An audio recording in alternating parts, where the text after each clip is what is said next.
Gen Z ఆలోచనలు దేశ భవిష్యత్తును నిర్దేశిస్తున్నాయా అంటే అవుననే సమాధానమే వినిపిస్తోంది. యువత ఆలోచనలకు అనుగుణంగా చట్టాలు తేవాల్సిన పరిస్థితి ఏర్పడుతోంది. నీటి విషయంలో జెన్జీ నిరసనలతో రాబోయే రోజుల్లో మహిళా చట్టాలపైన మళ్లీ ఉద్యమం తప్పదా అన్న ప్రశ్నలు ఉత్పన్నమవుతున్నాయి. యువత సైతం మహిళలపై జరుగుతున్న దాడులకు సంబంధించిన అంశాన్ని తెరపైకి తెస్తోంది. ఇదే అంశానికి సంబంధించి మరింత సమాచారం మా ప్రతినిధి రాజు అందిస్తారు. ఇక ఇటీవల కాలంలో ఢిల్లీలో చూసాం, జన్ జడ్ యూత్ అంతా కూడా రోడ్ల మీదకి వచ్చి నీట్ ఎగ్జామ్కి సంబంధించి కూడా కేంద్ర మంత్రి చేత, విద్యాశాఖ మంత్రి చేత రాజీనామా చేయించిన పరిస్థితిని మనం చూసాం. ఇదే స్పీడ్తో జన్ జడ్ రాబోయే రోజుల్లో ఒకవేళ ప్రొటెస్ట్ చేస్తే ఏ అంశాన్ని తీసుకుంటే బాగుంటుంది, అదేవిధంగా రాబోయే రోజుల్లో ప్రభుత్వాలు కూడా తప్పులు చేయకుండా ఉండాలంటే ఎలాంటి నిర్ణయాలు తీసుకోవాల్సి ఉంటుంది, ఇప్పుడున్నటువంటి ఈ యువతకి ఎలాంటి ఇబ్బందులు లేకుండా చేయాల్సిన పరిస్థితి ప్రభుత్వం మీద ఎంత బాధ్యత ఉంది తెలుసుకునే ప్రయత్నం చేద్దాం. మనతో పాటు కొంతమంది విద్యార్థులు ఉన్నారు. వాళ్ళ ఆలోచనలు ఏ విధంగా ఉన్నాయి, రాబోయే రోజుల్లో ప్రభుత్వాల పనితీరు బాగుపడాలన్నా, సమాజంలో మంచి జరగాలన్నా ఎలాంటి నిర్ణయాలు తీసుకుంటే బాగుంటుందో వాళ్ళ మాటలన్నీ తెలుసుకునే ప్రయత్నం చేద్దాం. చెప్పండి, ఏదైతే ఢిల్లీలో జంతర్ మంతర్ దగ్గర జరిగిన ఘటన దేశవ్యాప్తంగా కూడా సంచలనంగా మారింది. యువతలో ఉన్నటువంటి ఆ ఆలోచన శక్తిని అయితే, ఆ శక్తి ఎంత ఉంది అనేదాన్ని అయితే బయటపెట్టడం జరిగింది. ఇంకా రాబోయే రోజుల్లో ఇదే స్పీడ్తో సొసైటీని మంచి మార్గంలో పెట్టాలంటే కూడా ఎలాంటి ఆలోచనలు చేస్తే బాగుంటుంది? మొదటగా ఈ నీట్ స్కామ్ అన్నది బిల్ పాస్ చేశారు, and that is a very good thing.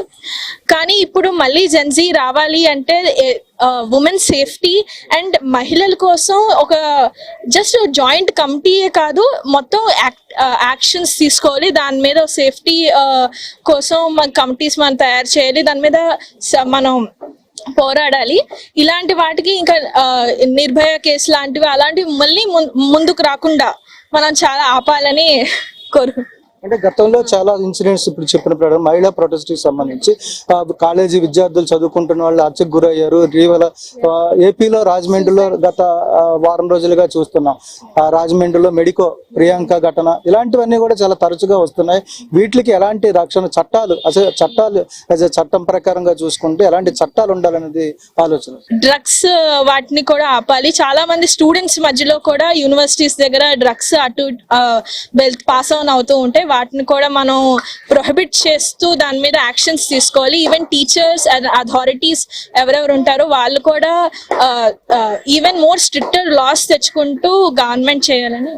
మేము చట్టం చేస్తున్నాం, వాళ్ళ పరిరక్షణ కానీ రక్షణ కానీ సెక్యూరిటీ కానీ మేము ఇస్తున్నాం అని చెప్తుంది. అయితే ఈ సంఘటనలు మనం చూసుకుంటే గతంలో కూడా చాలా సంఘటనలు జరిగాయి, ఇప్పుడు జరుగుతున్నాయి, ఇంకా జరగవు అనేటువంటి నమ్మకం అయితే లేదు. కానీ ఎలా ఈ చట్టాల ప్రభావం ఏ విధంగా సొసైటీ మీద ఉంటుంది, ప్రభుత్వం ఎలాంటి చర్యలు తీసుకుంటే ఇవి వాళ్ళ మీద ప్రభావం చూపించే అవకాశం? ఇప్పుడు మనం చూస్తే నిర్భయ కేసు తర్వాత కూడా ఏదైతే యాక్ట్ వాళ్ళు పాస్ చేశారో దాని తర్వాత కూడా చూస్తే ఇండియాలో చాలా వరకు రేప్స్, మర్డర్స్ విమెన్ మీద అవుతూ ఉన్నాయి.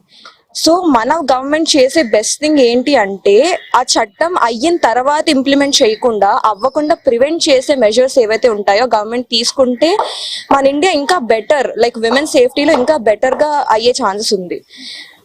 ఇప్పుడు దీని గురించి ఇంకా ఎక్స్ట్రా యాక్ట్స్ తీసుకురావాలి అంటే యాజ్ తను చెప్పినట్టు పోలీస్ ఈచ్ లైక్ 5 kilometers కి ఒక పోలీస్ స్టేషన్ ఇంప్లిమెంట్ చేస్తున్నారు.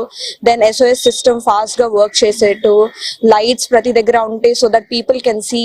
అవేర్నెస్ అనేది ప్రతి institution from the school, from the root నుంచి స్టార్ట్ చేస్తేనే ఏదైనా ఇంప్లిమెంట్ చేయడానికి లేదైనా ఏదైనా మార్పు తీసుకురావడానికి కింద స్కూల్ లెవెల్ నుంచి ప్రతి ఒక్క పర్సన్ కి అసలు రేప్ ఏంటి, అమ్మాయిలను ఎలా చూడాలి, అమ్మాయిలనే కాదు అబ్బాయిలనైనా ఎవరినైనా ఎంత ఈక్వల్ గా కన్సెంట్ ఎలా తీసుకోవాలి, ప్రతిదీ స్కూల్ లెవెల్ నుంచి నేర్పించుకుని వస్తే మన ఇండియా టు బి ఆనెస్ట్ ఇంకా బెటర్ అవుద్ది.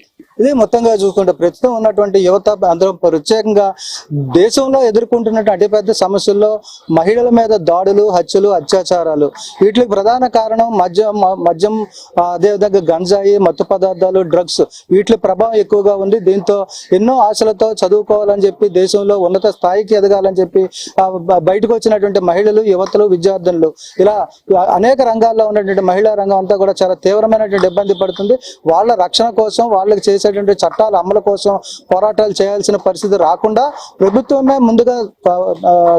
ముందు జాగ్రత్త చర్యలు పాటించాలి, చట్టాన్ని పటిష్టంగా అమలు చేయాలి. లేని పక్షంలో ఏదైతే మొన్న ఢిల్లీలో జంతర్ మంతర్లో జరిగినటువంటి ఘటన ఏదైతే ఉందో, కాక్రోచ్ జనతా పార్టీ ఆధ్వర్యంలో నిర్వహించినటువంటి ప్రొటెస్ట్ ఏదైతే ఉందో అదే స్థాయిలో మళ్ళీ రాబోయే రోజుల్లో కూడా ఆందోళనలు జరిగే అవకాశాలు రాకుండా ప్రభుత్వమే ముందస్తు చర్యలు చేపట్టాలని చెప్పి యువత కోరుకుంటున్న పరిస్థితి కనిపిస్తుంది. వీడియో జర్నలిస్ట్ శివశంకర్తో రాజు, ఐ న్యూస్, విశాఖపట్నం.